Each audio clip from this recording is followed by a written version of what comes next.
Guys, कैसे हैं आप। Welcome back to literature information. आज के लेक्चर में हम लोग डिस्कशन करेंगे advanced academic reading and writing skills पर। आज का ये लेक्चर हम लोगों का इंट्रोडक्टरी है। आज के लेक्चर में सिर्फ हम लोग ये देखेंगे कि कौन कौन से वो रीडिंग और राइटिंग स्किल्स हैं जिनको हम लोग देखकर अपनी रीडिंग और राइटिंग स्किल्स को इन्हांस कर सकते हैं। आज के लेक्चर में हम लोग बात करेंगे कि ऐसे राइटिंग कैसे होती है, रीडिंग कैसे होती है और इस तरह की चीज़ें। ठीक है, हम लोग बचपन से ग्रामर और इंग्लिश वगैरह पढ़ते आ रहे हैं, लेकिन अब आप लोगों का बेसिकली ये कोर्स है। इसके अंदर आप लोगों को एक तरह से शुरू से आप लोगों को बताया जाएगा कि लिखते कैसे हैं और लिखने के कौन कौन से तरीके होते हैं। आमतौर पर क्या होता है कि स्टूडेंट्स को इस कोर्स कंटेंट के अंदर भी आकर, इस फील्ड के अंदर भी आकर इन चीज़ों की समझ नहीं आती। क्योंकि टीचर्स जो होते हैं वो अपने इंग्लिश फॉर्म के अंदर लेक्चर्स दे रहे होते हैं, उनकी इंग्लिश लैंग्वेज होती है, और हम लोगों के स्टूडेंट्स ज़्यादातर ऐसे होते हैं कि उनसे इंग्लिश बोली नहीं जाती, समझने नहीं आती, कितने उनको मीनिंग्स नहीं आते। तो इस कंटेंट के अंदर हम लोग ये सारी चीज़ें देखेंगे। मतलब जो आप लोग नर्सरी प्रेप 1-2 से पढ़ते आ रहे हैं, टेंसेस, मुझे पता है बहुत से लोगों के टेंसेस वीक होते हैं, ग्रामर मिस्टेक्स होती हैं, स्पेलिंग मिस्टेक्स होती हैं, वोकेबलरी नहीं होती उनके पास, और बेसिकली सबसे ज़्यादा इम्पोर्टेंट, वो क्लास के अंदर से ही एक्टिव होकर पढ़ नहीं सकते। कोई अगर आप लोगों को पैराग्राफ रीडिंग करने के लिए दे दिया जाए तो कितने बच्चे कंफ्यूज हो जाते हैं कि हम लोग को प्रोनाउंसिएशन हम लोगों की ठीक नहीं है, हम लोग सही से प्रोनाउंस नहीं कर सकते। तो इसके अंदर बेसिकली इस कोर्स के अंदर आप लोग ये सब कुछ देखेंगे, ये सब कुछ सीखेंगे कि ऐसे कौन से हम लोग चीज़ें यूज़ कर सकते हैं, ऐसे कौन से स्किल्स हैं, मतलब शॉर्टकट्स हैं या हैक्स हैं जिससे आप लोग ये अपनी चीज़ें दुरुस्त कर सकते हैं। अब इंग्लिश लिटरेचर के अंदर आप लोग आए हैं तो इसके अंदर हम लोग कुछ सीख कर निकलें। बेसिकली यही होता है कि लिटरेचर की डिग्री ले ली आप लोगों ने, और उसके बाद भी लोग फिर ये समझते हैं कि ये जो मास्टर बन गया है इंग्लिश का, और ये तो जिस तरह अंग्रेज़ की औलाद बन गया है और इसको तो बहुत अच्छी इंग्लिश आती होगी। तो ये आपका एक कोर्स है आपकी इसके अंदर, इस फील्ड के अंदर, कि आप लोगों ने इसके अंदर सीखना है कि कैसे आप लोग इन चीज़ों के अंदर अच्छे ख़ुद को मास्टर बना सकते हैं और अच्छी इंग्लिश बोल सकते हैं, आपके पास रीडिंग और राइटिंग स्किल्स आ सकते हैं। तो आज के कोर्स के अंदर हम लोग ये देखेंगे, और कोर्स कंटेंट के ऊपर हम लोग डिस्कशन करेंगे कि आज के हम लोगों के कंटेंट्स कौन कौन से होंगे, इस कोर्स के अंदर हम लोग क्या क्या पढ़ेंगे, और थोड़ा बहुत मैं आप लोगों को बताऊंगी, रिव्यू दूंगी या ओवरव्यू दूंगी बेसिकली कि इसके अंदर हम लोग क्या क्या देखेंगे। ठीक है, तो स्टार्ट करते हैं आज का लेक्चर। फर्स्ट ऑफ ऑल क्या है, रीडिंग स्किल हम लोग देखेंगे कि रीडिंग जो है उसको हम लोग कैसे करें, रीडिंग स्किल्स कैसे होने चाहिए हम लोगों के। तो सबसे पहले आता है idea and information in reading, कि आप जो रीड करने जा रहे हो उसके बारे में कोई ना कुछ ना कुछ आपके पास आइडिया हो और इन्फॉर्मेशन हो। ठीक है, उसके बाद आप लोगों ने क्या करना है, रीडिंग स्किल के अंदर सेकंड क्या आ रहा है, फॉलो रिटन इंस्ट्रक्शंस, कि आपको रिटन इंस्ट्रक्शंस जो हैं आपने उनको फॉलो करना है।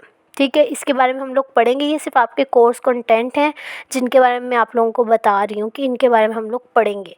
उसके बाद क्या है, use active reading strategies with long text book chapters, कैसे सर्वेइंग करके, स्किमिंग करके, स्कैनिंग करके।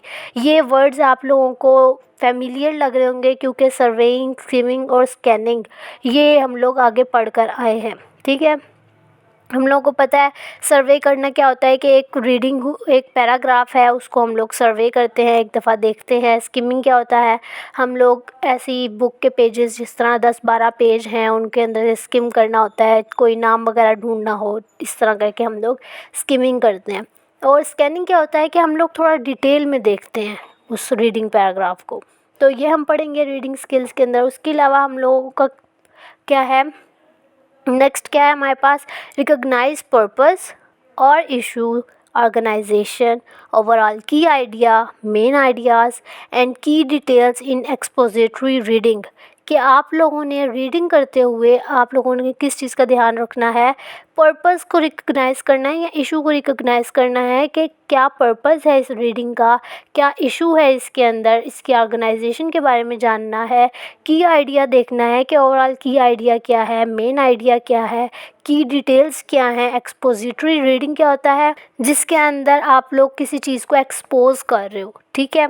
तो ये आपके रीडिंग स्किल्स हैं बेसिकली, कि जिसके अंदर जिनको आप लोगों ने यूज़ करना है और किस तरीके से यूज़ करना है, ठीक है। उसके बाद क्या है, identify writers overall point of view. जब आप रीडिंग कर रहे हो तो आप लोगों का मेन पर्पस क्या होना चाहिए कि राइटर का ओवरऑल पॉइंट ऑफ व्यू देखना है, कि उसका पॉइंट ऑफ व्यू क्या है इस रीडिंग का, इस बेसिकली आर्टिकल का, इस बेसिक नॉवल का, प्ले का, पोइम का, कुछ भी हो सकता है वो, एनीथिंग। या उसकी टोन चेक करनी है, बायस चेक करना है, सपोर्टिंग आर्ग्यूमेंट्स देखने हैं कि उस राइटर के उस पीस ऑफ वर्क के ऊपर कोई आर्ग्यूमेंट जो चल रही है वो क्या है, या कोई अपनी सजेशंस दे रहा है, कोई अपने ओपिनियंस दे रहा है। And evidence in opinion reading, और एविडेंस ढूंढने हैं कि जो रीडिंग है, बेसिकल जो पीस ऑफ वर्क आप लोगों ने देखा उसके ऊपर जो ओपिनियंस हैं या आर्ग्यूमेंट्स हैं, सजेशंस हैं, राइटर का पॉइंट ऑफ व्यू है, ये सारी चीज़ें आप लोगों ने रीडिंग के लिए रीडिंग करते हुए देखनी है। तो ये बेसिकली क्या थे, रीडिंग स्किल्स थे। कैसे रीडिंग स्किल्स, अब आप लोग ये नहीं समझें कि रीडिंग स्किल्स मतलब रीडिंग के स्किल्स कैसे होने चाहिए। रीडिंग स्किल्स का यहाँ पर मतलब ये आ रहा है, ये आप लोगों ने पढ़ने के बाद भी आप लोगों को पता चला होगा कि रीडिंग करते हुए आप लोगों ने किन चीज़ों का ध्यान रखना है, ठीक है। फर्स्ट ऑफ ऑल आप लोगों ने आइडिया और इन्फॉर्मेशन होनी चाहिए। उसके बाद इंस्ट्रक्शंस देखने हैं आप लोगों ने, कौन कौन से आप लोगों ने इंस्ट्रक्शंस होने चाहिए। रिटन इंस्ट्रक्शंस आप लोगों ने देखने हैं कि कैसे इंस्ट्रक्शंस होने चाहिए, जिनको आप देखकर फिर उनको फॉलो करें। उसके अलावा आप लोगों ने रीडिंग स्ट्रेटजी को यूज़ करना है with long text book chapters, कैसे सर्वेइंग, स्किमिंग और स्कैनिंग करके, ठीक है। उसके बाद आपने रीडिंग करते हुए इन चीज़ों का ध्यान रखना है। इससे आपका क्या होगा, रीडिंग स्किल जो होगी आपकी, उससे आपकी इन्हांस होगी, ठीक है। जब आप किसी चीज़ को रीड करोगे तो उससे आपको फिर काफ़ी चीज़ें मिलेंगी, नॉलेज मिलेगी, इन्फॉर्मेशन मिलेगी, ठीक है। तो ये एक स्किल है आपके पास रीडिंग का, कि रीडिंग करते हुए किन चीज़ों का ध्यान रखना है।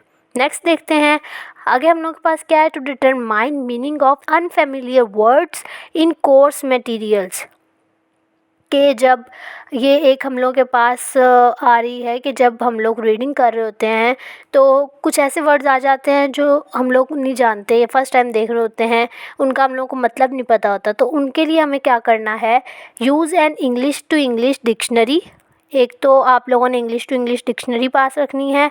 फॉर एग्जांपल एक तो होती है ना, इंग्लिश का मतलब हम लोग ढूंढ रहे होते हैं उर्दू के अंदर या हिंदी में, तो वो नहीं, जिस तरह सिनोनिम्स होते हैं ना, इस तरह इंग्लिश टू इंग्लिश डिक्शनरी आपके पास होनी चाहिए। थिसॉरस ये भी इसी तरह का है कुछ, आगे चल के इसको डिटेल में देखेंगे। इंडेक्स होना चाहिए, ग्लॉसरी होनी चाहिए, विकिपीडिया, इन चीज़ों से आप हेल्प ले सकते हैं, ठीक है। ये नहीं कि अनफेमिलियर वर्ड आ गया तो उसको आप बस स्किप करके आगे चले जाए, इस तरह नहीं करना।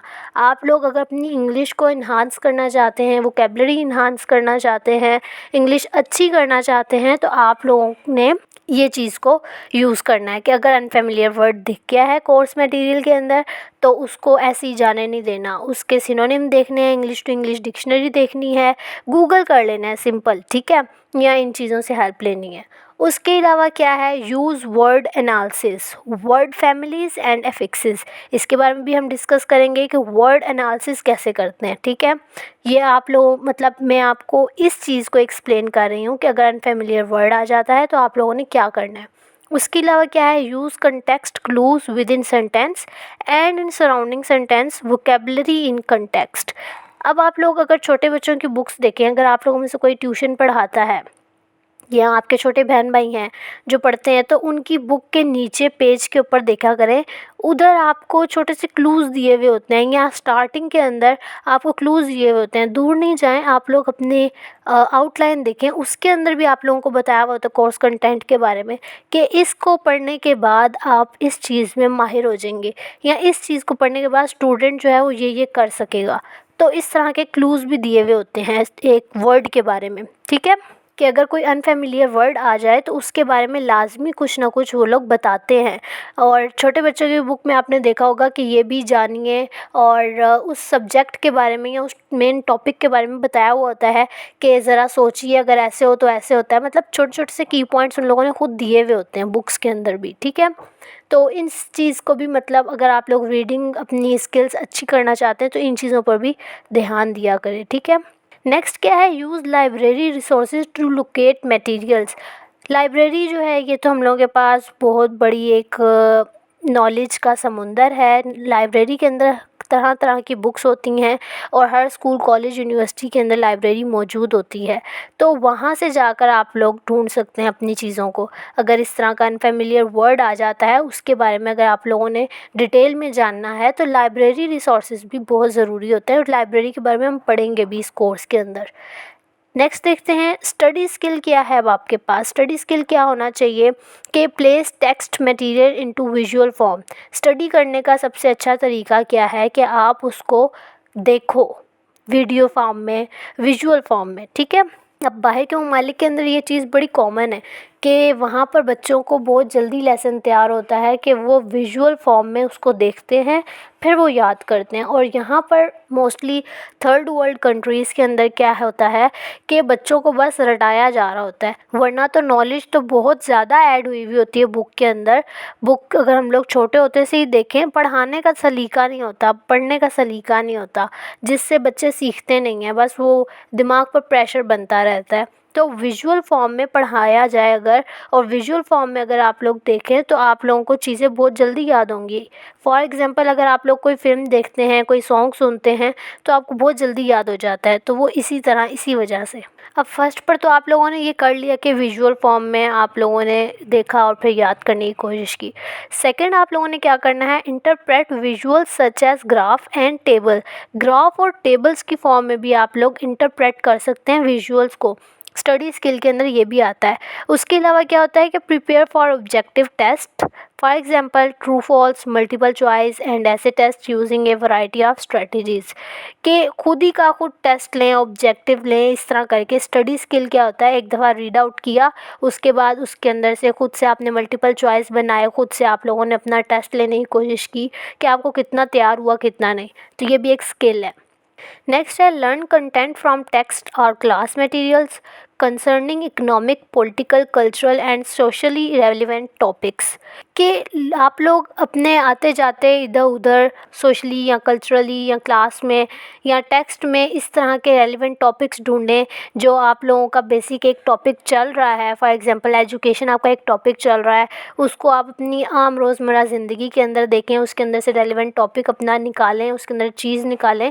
यानी कि क्रिएटिव वर्क भी करना चाहिए आपको, तो उसके अंदर से आप चीज़ें ढूंढकर याद करने की कोशिश करें। सिर्फ ये नहीं कि बुक के अंदर से देखा और उसके अंदर से बस रट्टा लगा लिया।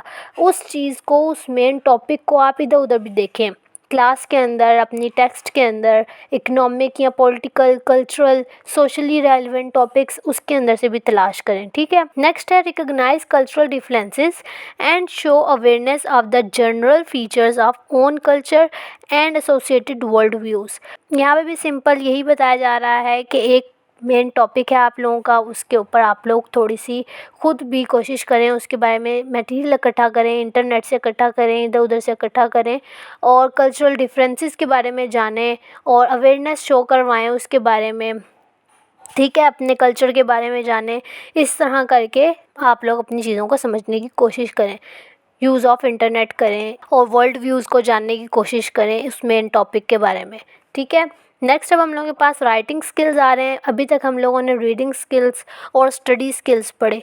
अब राइटिंग स्किल के अंदर हम लोग देखते हैं कि first of all formal writing होनी चाहिए। कि आप लोगों ने ये नहीं देखना कि मेरी ग्रामर मिस्टेक्स हैं, स्पेलिंग मिस्टेक्स हैं, पहले लिखना सीखें।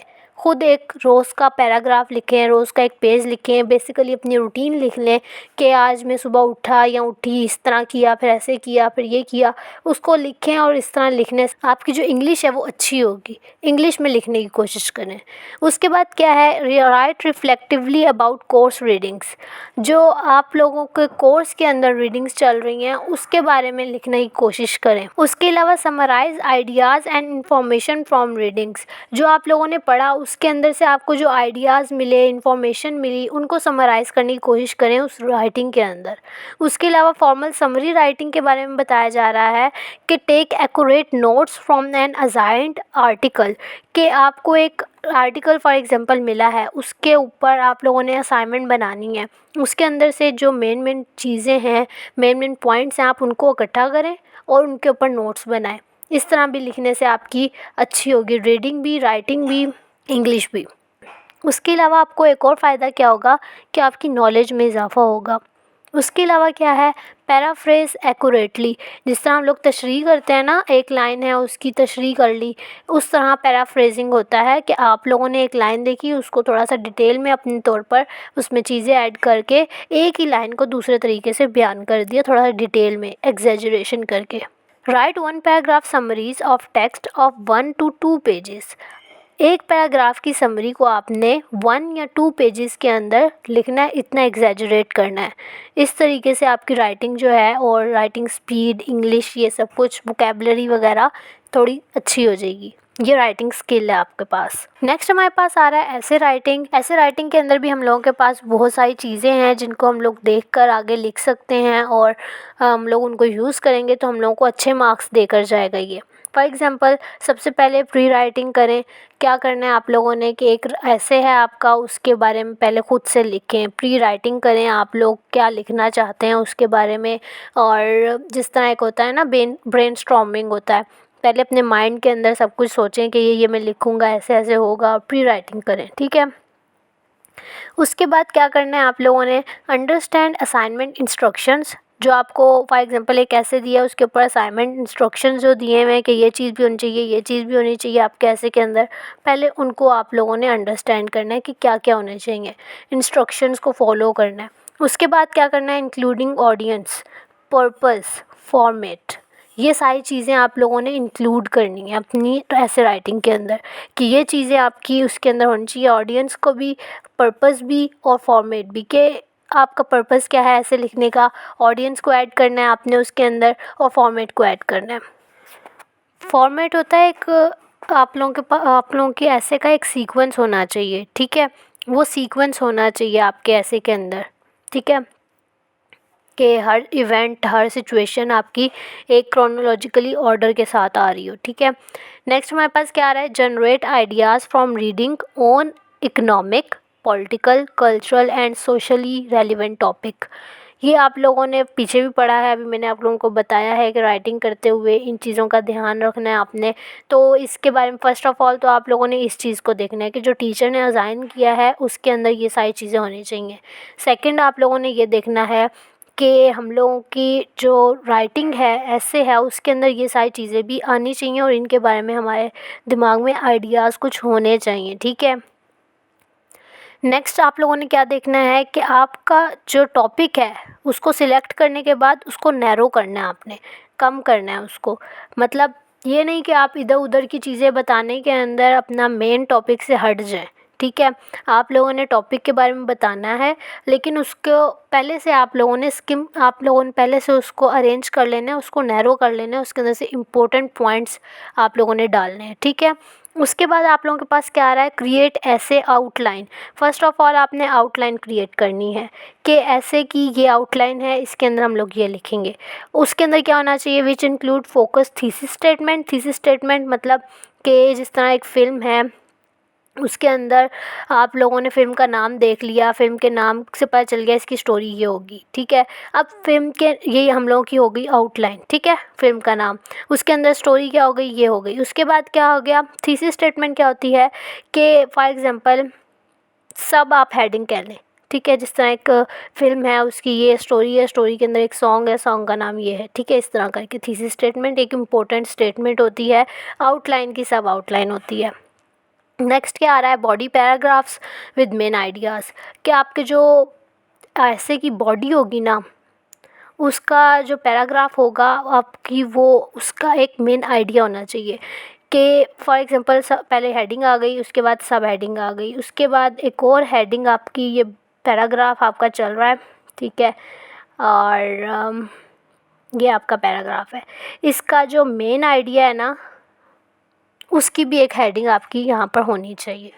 उसके बाद क्या है, एंड सपोर्ट, कि आपका जो बॉडी पैराग्राफ है उसके ऊपर मेन आइडिया ऐसा होना चाहिए जो सपोर्ट कर रहा हो उसको, ठीक है, कि उससे पता चले कि इसके अंदर क्या बात हुई हुई है। नेक्स्ट हम लोग देख लेते हैं हमारे पास क्या आ रहा है। राइटिंग आ रहा है कि राइट वेल स्ट्रक्चर्ड इंट्रोडक्शंस, के वेल स्ट्रक्चर्ड इंट्रोडक्शन होना चाहिए आपका। फर्स्ट ऑफ ऑल आपके ऐसे के अंदर क्या आना चाहिए, इंट्रोडक्शन आना चाहिए कि ऐसे के बारे में हम लोग क्या लिख रहे हैं। फॉर एग्ज़ाम्पल पहले आप बताते हैं कि मेरा नाम ये है और मैं इधर से ताल्लुक़ रखता हूँ, मेरी फैमिली ये और मैं यहाँ से और ये वो, ठीक है। तो फर्स्ट ऑफ ऑल आप लोगों ने इंट्रोडक्शन बताना है। उसके बाद क्या करना है, develop unified specific support in body paragraph, reviewing paragraph structure as necessary, कि आपका जो बॉडी पैराग्राफ है उसके अंदर एक यूनिटी होनी चाहिए, ठीक है। और जो पैराग्राफ स्ट्रक्चर है आप लोगों ने उसको रिव्यू करना है बार बार जैसे उसकी ज़रूरत पड़े, ठीक है। इस चीज़ का आप लोगों ने ध्यान रखना है।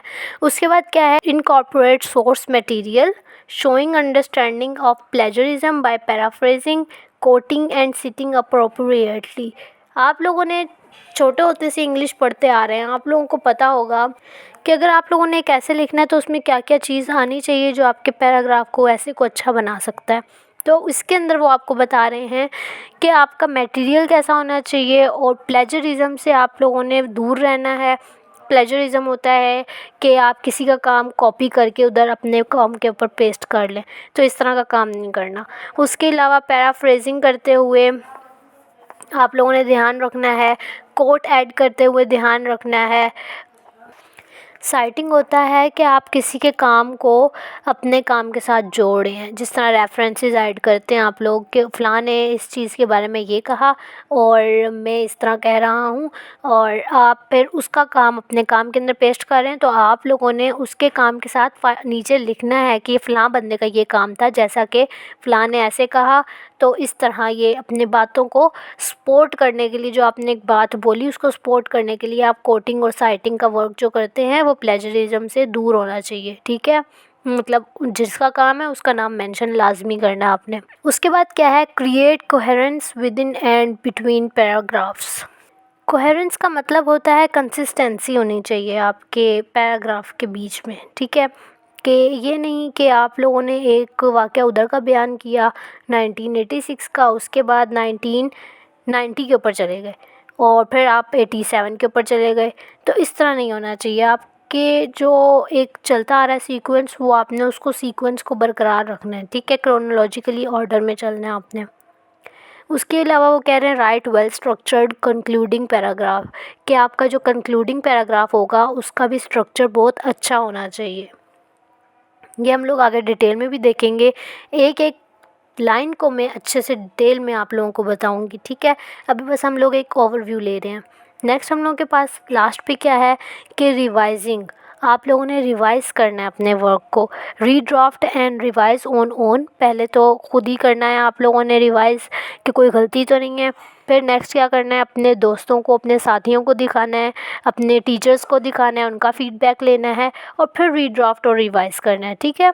उसके बाद क्या करना है, आप लोगों ने एंड पे एडिट करना है और प्रूफ रीड करना है, ठीक है। कि अब आप लोगों का वर्क जो है वो पब्लिश होने के लिए तैयार है, या आप लोगों का जो पेपर पॉइंट ऑफ व्यू से अगर देखा जाए तो ऐसे राइटिंग अगर आप लोगों को असाइनमेंट मिली हुई है तो इस तरीके से आप लोगों का सबमिट करवाने के काबिल है। अब नेक्स्ट हमारे पास क्या है, accuracy, self monitoring for accuracy. Self monitoring का मतलब होता है जिस तरह फॉर एग्ज़ाम्पल आप लोगों की प्रेजेंटेशन है और आप फर्स्ट टाइम दे रहे हैं, तो आप लोग क्या करेंगे कि मिरर के सामने खड़े हो जाएंगे और बोलने लग जाएंगे।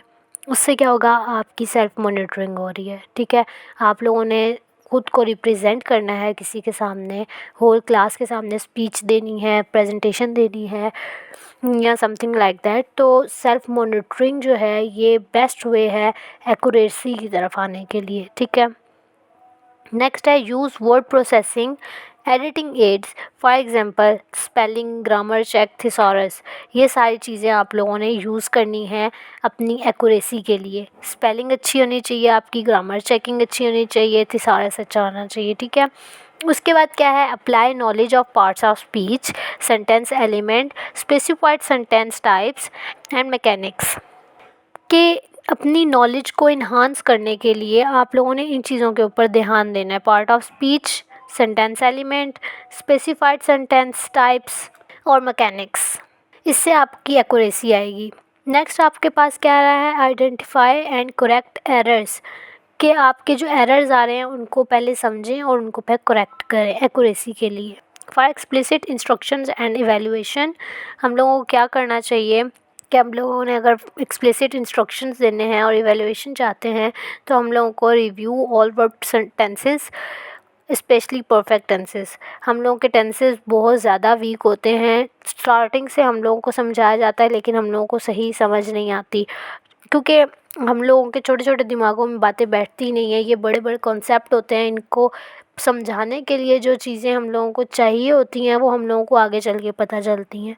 तो इसलिए इन चीज़ों के ऊपर फोकस करें, अपने टेंसेस को बार बार देखते रहें और उनके ऊपर फोकस करते रहें, और स्पेशली परफेक्ट टेंसेस के ऊपर।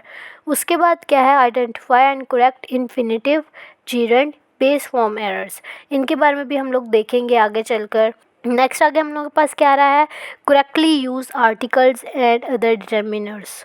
के यूज़ ऑफ ग्रामर यहाँ पे भी आपकी अच्छी होनी चाहिए। यूज़ ऑफ आर्टिकल्स और अदर डिटर्मिनर्स जैसे ए, दी, दिस, दैट, इस तरह की चीज़ें जो हैं इनका आपने ध्यान रखना है अपनी ग्रामर के अंदर।